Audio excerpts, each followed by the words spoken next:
la! Your dream vacation to Malaysia starts from rupees 24,999 only. Milky Mist. இதுதான் இது மட்டும்தான் பன்னீர்னா only Milky Mist. வணக்கம் நண்பர்களே, மின்னம்பலம் டிஜிட்டல் திணைக்கு உங்களை வரவேற்கிறோம். நான் ராகவேந்திர ஆரா. இன்று செப்டம்பர் 10ஆம் தேதி விடுதலை சிறுத்தைகள் தலைவர் தொல் திருமாவளவன் சொன்ன ஒரு கருத்து தான் தமிழ்நாட்டு அரசியலையே சூடாக மாற்றிவிட்டிருக்கிறது. அதாவது விடுதலை சிறுத்தைகள் கட்சி சார்பில் வருகிற அக்டோபர் 2ஆம் தேதி கள்ளக்குறிச்சியிலே மது மற்றும் போதைப்பொருள் ஒழிப்பு மாநாடு அந்த கட்சியினுடைய மகளிர் அணி சார்பிலே நடைபெற இருக்கிறது. இது குறித்தான பல்வேறு விரிவான ஆலோசனைகளில் திருமாவளவன் தொடர்ந்து ஈடுபட்டு வருகிறார். ஒவ்வொரு மண்டலமாக சென்று தமிழ்நாடு முழுவதும் ஒவ்வொரு மண்டலமாக சென்று இந்த மாநாட்டை எப்படி வெற்றிகரமாக நடத்துவது என்பது பற்றிய ஒரு விரிவான ஒரு செயல் திட்டத்தை அவர் வைத்திருக்கிறார். இந்த நிலையில்தான் இன்று அந்த மாநாடு பற்றிய சிறப்பு செய்தியாளர் சந்திப்பை தனது கட்சி தலைமை அலுவலகத்திலே இன்று நடத்தினார். அந்த செய்தியாளர் சந்திப்பில் திருமாவளவன் சொன்ன ஒரு கருத்து, மதுவிலக்கு என்பதில் திமுகவுக்கும் உடன்பாடு உள்ளது, அதிமுகவுக்கும் உடன்பாடு உள்ளது, இடதுசாரி கட்சிகளுக்கும் உடன்பாடு உள்ளது. இப்படி எல்லா கட்சிகளுக்கும் மதுவிலக்கு, மது வேண்டாம், போதைப்பொருள் வேண்டாம் என்பதில் உடன்பாடு உள்ளது. அதனால் இந்த மாநாடு ஒரு விழிப்புணர்வை ஏற்படுத்தக்கூடிய மாநாடு. இதில் அனைத்து கட்சியினரும் பங்கேற்கலாம், அதிமுகவினரும் கூட இந்த மாநாட்டில் பங்கேற்கலாம் என்று ஒரு கருத்தை முன்வைத்தார். அது மட்டுமல்ல, அந்த இடத்திலேயே இது மாதிரி ஒரு ரியாக்ஷன் வரும் என்பதை அறிந்துதான் அவர் என்ன சொல்கிறாரு, சாதியவாத மதவாத சக்திகளை தவிர அனைத்து ஜனநாயக சக்திகளையும் இந்த மாநாட்டில் பங்கேற்க வேண்டும் என்று நாங்கள் விரும்புகிறோம். இதை நீங்கள் தேர்தல் கூட்டணியோடு முடிச்சு போடக்கூடாது என்று ஒரு பின்குறிப்பையும் அவர் வைக்கிறார். ஆனால் என்னதான் இப்படி அவர் இதற்கு ஒரு விளக்கம் கொடுத்தாலும் திருமாவளவன் அதிமுகவும் இந்த மாநாட்டில் பங்கேற்கலாம் என்று அறிவித்த போதே அவர் ஏதோ வேறொரு கணக்கோடு தான் இருக்கிறார் என்ற ஒரு விவாதம் திராவிட முன்னேற்ற கழகத்துக்குள் தீவிரமாக இன்று நடந்து கொண்டிருக்கிறது. இன்னும் சொல்லப்போனால் ஒவ்வொரு அமைச்சராக திருமாவளவனுடைய இந்த கருத்துக்கு ரியாக்ட் செய்து கொண்டிருக்கிறார்கள். இளைஞரணி செயலாளரும் அமைச்சருமான உதயநிதி ஸ்டாலின் இன்று சிவகங்கையில் இருக்கிறார். நேற்று மதுரை, இன்று சிவகங்கை, நாளை பரமக்குடியில் அவர் இருக்கிறார், அந்த பயணத்தில் இருக்கிறார். இன்று சிவகங்கையில் அவரிடம் இது பற்றி செய்தியாளர்கள் கேட்டபோது, அதிமுகவை அழைப்பது விடுதலை சிறுத்தைகளின் விருப்பம், அந்த மாநாட்டில் பங்கேற்கலாமா பங்கேற்க வேண்டாமா என்பது அதிமுகவின் விருப்பம் என்று, இது அதிமுகவுக்கும் விடுதலை சிறுத்தைகளுக்குமான ஒரு விஷயம் என்பது போல அவர் ஒரு பதிலை சொன்னார். அடுத்து ஒவ்வொரு அமைச்சர்களும் இன்று மா சுப்பிரமணியம் என்ன சொல்லியிருக்கிறார் என்றால், திராவிட முன்னேற்ற கழக தலைவரும் முதலமைச்சருமான ஸ்டாலின் இந்த கூட்டணியில் எந்த விதமான ஒரு பிசுறும் ஏற்பட்டுவிடக்கூடாது என்பதில் உறுதியாக இருக்கிறார். இந்த கூட்டணிக்கு எந்தவித பிரச்சனையும் இல்லை என்று மாசு சொல்கிறார். அதே போல அமைச்சர் ரகுபதி என்ன சொல்கிறார் என்றால், விடுதலை சிறுத்தைகள் கட்சி தலைவர் திருமாவளவன் எப்போதும் எங்களோடு தான் இருப்பார் என்று சொல்கிறார். இந்த பக்கம் அதிமுக சார்பில் நம்மிடம் பேசிய முன்னாள் அமைச்சர் ஜெயக்குமார், விடுதலை சிறுத்தைகள் கட்சியினுடைய அழைப்பை நாங்கள் வரவேற்கிறோம், ஆனால் இது பற்றியான முடிவை எங்கள் கட்சி தலைமை தான் எடுக்கும் என்று அவர் அந்த அளவோடு நம்மிடம் சொல்லியிருக்கிறார். ஆனால் தொடர்ந்து ஜெயக்குமார் என்ன சொல்கிறாரு, திமுக கூட்டணியில் இருந்து அதிமுக கூட்டணிக்கு கட்சிகள் வருவார்கள் என்பதை 2024 நாடாளுமன்ற தேர்தலுக்கு முன்பிலிருந்தே ஜெயக்குமார் சொல்லி வருகிறார். அதிமுகவின் பிற தலைவர்களும் அதைத்தான் சொல்லி வருகிறார்கள். இந்த நிலையில் விடுதலை சிறுத்தைகள் கட்சி தலைவர் திருமாவளவன் இப்படி சொன்னதற்கு பின் விசிகாவோட திட்டம் என்ன, அவங்களோட கணக்கு என்ன, இப்படி ஒரு அறிவிப்பு வந்த பின் திருமாவர்கள் அதிமுகவும் இந்த மாநாட்டில் பங்கேற்கலாம் என்று அறிவித்த பின் திமுகவுடைய உள்ளே நடக்கக்கூடிய ரியாக்ஷன் என்ன, விவாதம் என்ன என்பதை பற்றி தான் என்ற 2 அப்டேட்டுகளை இன்று பார்க்க வேண்டும். சரி, விடுதலை சிறுத்தைகள் கட்சியுடைய கணக்கு என்ன? அவர்கள் 2024 நாடாளுமன்ற தேர்தலிலேயே 2 மக்களவை தொகுதிகள் என்று திமுக ஒதுக்கியது. எங்களுக்கு இது போதாது, 2019 நாடாளுமன்ற தேர்தலிலேயே எங்களுக்கு 2 கொடுத்தீங்க, அதனால் இப்போ 2+1 ஒரு பொது தொகுதி சேர்த்து 3 தொகுதிகள் வேண்டும் என்று திருமாவளவன் மிக கடுமையாக ஒரு போராட்டம் நடத்தினார். கடைசியில் எல்லா கூட்டணி கட்சிகளுக்கும் அதே நம்பர் தான் நாங்கள் ஒதுக்குறோம், அதனால் இதை ஏற்றுக்கோங்க என்று திமுக தரப்பில் முதலமைச்சர் ஸ்டாலினுடைய இறுதி உத்தரவாதத்துக்கு பிறகுதான் விடுதலை சிறுத்தைகள் தலைவர் திருமாவளவன் அந்த ஒப்பந்தத்திலே கையெழுத்து போட்டார். அதுவரைக்கும் அந்த ஒப்பந்தம் கையெழுத்தாகாமல் இருந்தது என்பது நம் அனைவருக்கும் தெரியும்.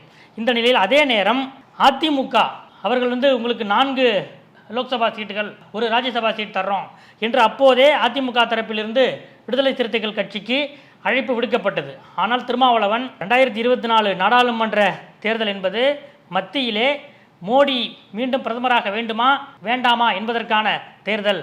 இந்த நிலையில் மோடி வேண்டாம் என்ற நிலைப்பாட்டில் நாம் திமுக கூட்டணியில் இருந்தால்தான் வெற்றி உறுதியாக கிடைக்கும் என்ற அந்த கணக்கில் அவர் அந்த கூட்டணியிலேயே இருந்தார்.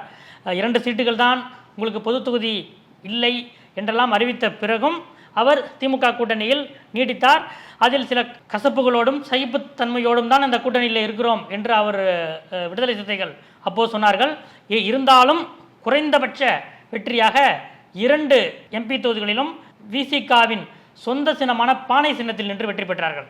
அதன் விளைவாகத்தான் தேர்தல் முடிவில் மாநில கட்சி அங்கீகாரம் பெற்றது விடுதலை சிறுத்தைகள் கட்சி.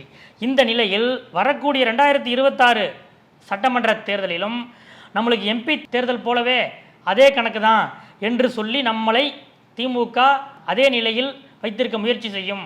அதனால் இப்போதிருந்தே நாம் நம்மளுடைய பலத்தை காட்ட வேண்டும். நமக்கு வேறு எதுவும் வாய்ப்புகள் இல்லாமல் இல்லை என்பதை திமுகவுக்கு எடுத்துச் சொல்ல வேண்டும் என்பதற்காகத்தான் இந்த மது போதைப்பொருள் ஒழிப்பு மாநாட்டில் அரசியல் பேதம் இல்லை என்று சொன்னாலும் அதிமுகவையும் அழைக்கிறோம் என்று சொன்னதற்கு காரணம், எங்களுக்கு அதிமுகன்னு ஒரு ஆப்ஷன் கூட இருக்குது.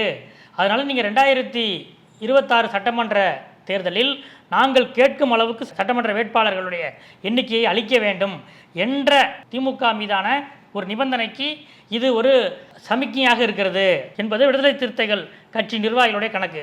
இன்னொரு விஷயம் என்ன சொல்கிறாங்கன்னா, இது யதார்த்தமாக பேசுனீங்களா இல்லை கட்சிக்குள்ளே ஏற்கனவே இது பேசப்பட்டதா என்று நாம் விசிக நிர்வாகிகள் தரப்பில் விசாரித்த போது, இல்லை இந்த மாநாடு எவ்வளவு வெற்றிகரமாக நாம் நடத்த வேண்டுமோ அவ்வளவு தூரம் இதை வெற்றிகரமாக நடத்த வேண்டும் என்பதற்கான எல்லா விதமான ஆலோசனைகளையும் விசிக தலைவர் எங்களிடம் கேட்டார். அப்போது முக்கியமான சில நிர்வாகிகள் ஒவ்வொரு கருத்தை சொன்னார்கள். அதிலே ஒருவர் என்ன சொன்னார் என்றால், நாம் இதில் இந்த கூட்டணி அந்த கூட்டணி அப்படின்னு பார்க்கக்கூடாது. நம்மளுடைய அரசியல் ரீதியாக, அதாவது விடுதலை சிறுத்தைகள் எந்த நிகழ்ச்சி நடத்தினாலும், அது தனிப்பட்ட நிகழ்ச்சியாக இருந்தாலும் சரி, அது கட்சி நிகழ்ச்சியாக இருந்தாலும் சரி, வேறு எந்த நோக்கத்துக்கான நிகழ்ச்சியாக இருந்தாலும் சரி, பாட்டாளி மக்கள் கட்சி, பாரதிய ஜனதா கட்சி, இந்த 2ஐ தவிர வேறு எந்த கட்சிகளையும் நாம் அழைக்கலாம் என்பது நம்மளோட கொள்கை. அதனால் இந்த மாநாட்டை ஏன் நம்ம அதிமுகவை அழைக்கக்கூடாது? மற்ற இஸ்லாமிய இயக்கங்கள், அதிமுகவோடு அணி சேர்ந்திருக்கக்கூடிய, ஏற்கனவே அணி சேர்ந்திருந்த மற்ற இயக்கங்களை அழைக்கலாம், டிடிவி தினகரனை அழைக்கலாம், இப்படி பல்வேறு தரப்பினரையும் நாம் அழைக்கலாம். பாஜக பாமக தவிர மற்ற எல்லாரையும் அழைக்கலாம். இதை பற்றி நம்மளை கேள்வி கேட்டாங்கன்னா நம்மள்கிட்ட ஒரு பதிலும் இருக்குது. என்ன பதில்னா, கலைஞர் 100ஆண்டு நாணய வெளியீட்டு விழாவுக்கு மத்திய அமைச்சர் ராஜ்நாத் சிங் வந்தார்ல, அவர் என்ன திமுகவோட கூட்டணி கட்சியா? இல்லை திமுக பாஜக கூட்டணி உருவாகுமோ என்றெல்லாம் அந்த நிகழ்ச்சியை வைத்து எல்லாரும் பேசிய போது முதலமைச்சர் ஸ்டாலின் அதற்கு பிறகு நடந்த ஒரு திருமண விழாவிலே மிக கடுமையாக அதற்கு ஒரு மறுப்பு தெரிவித்தார்ல. அப்போ அப்படித்தானே இதையும் எடுத்துக்கணும். எப்படி அது அரசு விழா என்றாலும் கூட கலைஞர் நாணய வெளியீட்டு விழாவுக்கு பாஜகவை சேர்ந்த மூர்த்த அமைச்சர், முன்னாள் பாஜகவின் முன்னாள் தேசிய தலைவர் ராஜ்நாத் சிங் வந்தார். மோடியின் அனுமதியோடு தான் வந்தார். அப்போ உருவாகாத திமுக பாஜக கூட்டணி, நாம் அதிமுக இந்த மாநாட்டில் பங்கேற்பதால் விசிக அதிமுக கூட்டணி உருவாகிடுமா? அப்போ திமுகவோட அந்த நிலைப்பாடு நமக்கு பொருந்தாதா என்ற ஆலோசனையும் இந்த பிரஸ் மீட்டுக்கு முன்பு கடந்த ஓரிரு நாட்களில் விடுதலை சிறுத்தைகள் கட்சியின் தலைமை நிர்வாகிகள் மத்தியில் நடந்திருக்கிறது. அதில் தான் திருமாவளவன் ஆமாம் இந்த ஆப்ஷனுக்கு சரிதான் என்று சொல்லி அதன்படியே இன்று அதிமுகவும் இதில் பங்கேற்கலாம் என்ற ஒரு நிலைப்பாட்டை எடுத்தார். 2026 சட்டமன்ற தேர்தலில் விடுதலை சிறுத்தைகள் கட்சி மாநில கட்சியாக அங்கீகாரம் பெற்ற பிறகு சந்திக்கக்கூடிய முதல் சட்டமன்ற தேர்தல். அதனால் காங்கிரஸ் கட்சி போட்டியிடும் அளவுக்கு எங்களுக்கு பலம் இருக்கிறது, அவர்களுக்கு கொடுக்குற அளவுக்கு எங்களுக்கு சீட்டு வேணும் என்று நாம் கேட்க முடியும். அப்படி நாம் கேட்கணும்னா இது போன்ற மாநாடுகளில் அதிமுகவை அழைத்து எங்களுக்கு நீங்கள் அப்படி இல்லை நீங்கள் சொல்லிட்டீங்கன்னா இல்லை எங்களுக்கு வேறு ஆப்ஷன் இருக்குது பாருங்க என்பதற்கான ஒரு சமிக்கை தான் இது என்பது விசிகாவின் கணக்கு. சரி, திருமாவளவன் இப்படி சொன்னதற்கு திமுக தரப்பில் என்ன ரியாக்ஷன்?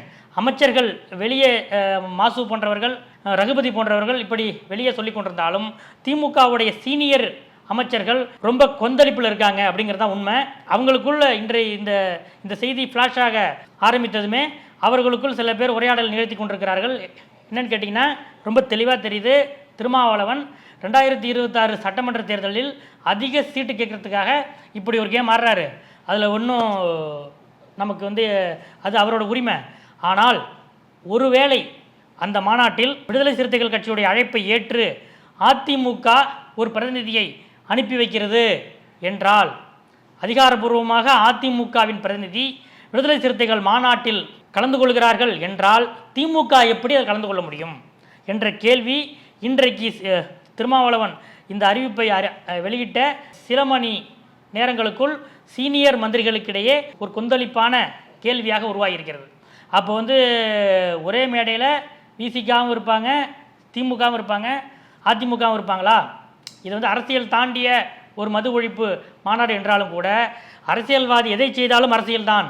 அதனால் அந்த மாநாட்டில் அதிமுக பங்கேற்கும் பட்சத்தில் திமுக பங்கேற்கக்கூடாது என்று நாம் தலைவர்கிட்ட எடுத்து சொல்லுவோம் என்பதுதான் இன்றைக்கு சீனியர் மந்திரிகள் தங்களுக்குள் நடத்திய உரையாடல். ஏற்கனவே சில சீனியர்களுக்கு விடுதலை சிறுத்தைகள் இங்கே இருப்பதில் சில தயக்கங்கள் இருக்கின்றன. அதை வைத்துக்கொண்டு ஒருவேளை அவரே மலையில் விழுந்திருக்காரு. அதாவது நாடாளுமன்ற தேர்தல் முடிந்த பிறகு திமுக தலைவர் ஸ்டாலின் என்ன சொன்னார்? இந்த தேர்தல் முடிவின்படி 221 சட்டமன்ற தொகுதிகளில் திமுக முன்னிலை பெற்றிருக்கிறது, திமுக கூட்டணி முன்னிலை பெற்றிருக்கிறது என்று சொன்னார். அதன் பிறகு உடனடியாக ஜூலை 20ஆம் தேதியே திமுகவுக்கான சட்டமன்ற தேர்தல் ஒருங்கிணைப்பு குழு அமைக்கப்பட்டது. என்ன இவ்வளோ முன்னாடியே அமைச்சிட்டாங்களேன்னு ஒரு பேச்சு இருந்துச்சு. அதற்கு பிறகு உடனடியாக அந்த குழு அறிவாலயத்தில் கூடியது. ஜூலை 23ஆம் தேதி 2024 நாடாளுமன்ற தேர்தலில் பணியாற்றிய 234 சட்டமன்ற தொகுதிகளுக்குமான தேர்தல் பொறுப்பாளர்கள் கூட்டத்தை உதயநிதி கூட்டினார். குறிஞ்சி இல்லத்திலே கூட்டி அவர்கள் விவாதித்தார். அப்போது என்ன பேசினாங்கன்னா, நம்ம கூட அப்போது டிஜிட்டல் திணையிலே வெளியிட்டிருந்தோம். அதாவது கூட்டணி கட்சிகள் நாம் கொடுக்கும் இடங்களை பெற்றுக்கொண்டு இருந்தால் கூட்டணியில் இருக்கலாம், இதை வைத்துக்கொண்டு பிரச்சனை குடைச்சல் என்று கொடுத்தால் நம்முடைய சொந்த பலத்திலேயே நாம் 2026 சட்டமன்ற தேர்தலை சந்திக்கலாம் என்பதுதான் ஸ்டாலினுடைய ஒரு யோசனையாக இருக்கிறது. அதுவும் உதயநிதி ஸ்டாலின் இதில் தீவிரமாக இருக்கிறார். எனவே இந்த அடிப்படையில் தான் திமுக தனது சட்டமன்ற தேர்தல் பணிகளை மிக முன்கூட்டியே ஆரம்பித்து விட்டது என்று நாம் அப்போது டிஜிட்டல் திணையிலே சொல்லியிருந்தோம். இதை விடுதலை சிறுத்தை கட்சியினரும் அறியாமல் இல்லை. இந்த நிலையில்தான் இவர்களும் ஒரு காய் நகர்த்துகிறார்கள். பதிலுக்கு திமுகவும் ஒரு காய் நகர்த்த வேண்டும். விடுதலை சிறுத்தைகள் கட்சி அவர்களுடைய பலத்துக்கு ஏற்றபடி காய் நகர்த்தினால் திமுக கூட்டணிக்கு தலைமை வகிக்கும் நாங்கள் எங்கள் பலத்துக்கு ஏற்றபடி காய் நகர்த்த மாட்டோமா என்பதுதான் சீனியர் மந்திரிகளின் இன்றைய கேள்வியாக இருக்கிறது. அதனால் ஒருவேளை கள்ளக்குறிச்சி விடுதலை சிறுத்தைகள் கட்சியின் மது ஒழிப்பு போதைப்பொருள் ஒழிப்பு மாநாட்டில் அதிமுக பங்கேற்றால் அதில் திமுக பங்கேற்காது என்பதுதான் இன்று சீனியர் மந்திரிகளுக்கிடையிலே நடந்த விவாதம். இதை திமுக தலைவர் ஸ்டாலின் சென்னை வந்த பிறகு வலியுறுத்துவோம் என்றும் அவர்கள் பேசியிருக்கிறார்கள். அப்படி ஒருவேளை தலைவர் ஒத்துக்கலைன்னா ஒரு பிரதிநிதியை அனுப்பி வைப்பது என்று திமுக முடிவெடுத்தால் கூட அதில் அமைச்சர்கள் யாரும் இருக்க மாட்டார்கள். ஏனென்றால் அரசில் பதவி வகிக்கக்கூடிய அமைச்சர்கள் அங்கே செல்ல முடியாது. அதனால் அமைப்பு செயலாளர் RS பாரதி போன்றவர்கள் தான் விடுதலை சிறுத்தைகள் கட்சி மாநாட்டுக்கு திமுக சார்பில் அனுப்பப்படக்கூடியவராக இருப்பார்கள் என்றும் திமுக வட்டாரத்தில் கூறுகிறார்கள். இதுதான் இன்றைக்கு இந்த விவகாரத்தை மையமாக வைத்து நடந்திருக்கிற விவாதம். இது குறித்து முதலமைச்சர் ஸ்டாலின் சென்னை வந்த பிறகு ஒரு நல்ல முடிவெடுப்பார் என்று திமுகவினர் எதிர்பார்க்கிறார்கள், விசிகாவினரும் எதிர்பார்க்கிறார்கள். திருமாவளவன் இது தொடர்பான விளக்கத்தையும் அளித்திருக்கிறார். இது தேர்தல் நிலைப்பாடு அல்ல, மது ஒழிப்பு என்ற பொது பிரச்சனைக்கான நிலைப்பாடு என்று சொல்லியிருக்கிறார். இருந்தாலும் இதில் அரசியல் இல்லாமல் இல்லை என்பதுதான் இரண்டு தரப்பிலும் நடக்கும் விவாதம்.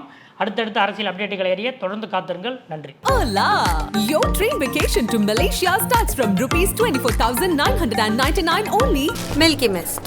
இதான் இது மட்டும்தான். பன்னீர்னா only Milky Mist. மின்னம்பலம்.com தமிழின் முதல் மொபைல் பத்திரிகை.